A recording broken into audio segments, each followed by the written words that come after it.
Team Naah. This is us.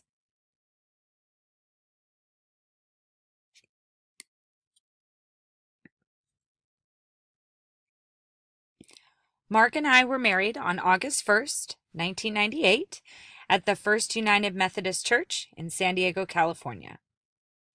Since then, our life has blossomed into 20 years together and 4 human beings and 2 dogs in our family.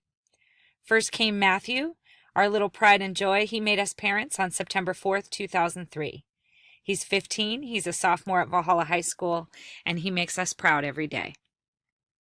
Next came Jackson, July 6, 2010. He's 8 and he's in the 3rd grade.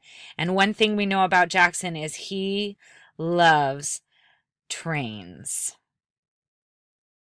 Here are our 2 dog friends. Roscoe and Chico are our puppy pals, and let me tell you, they bring a lot of light into our lives, but they also bring dirt, dust, hair, and probably a lot of allergens. Here's the thing. We're really proud of the family that we've built, but we haven't done it alone.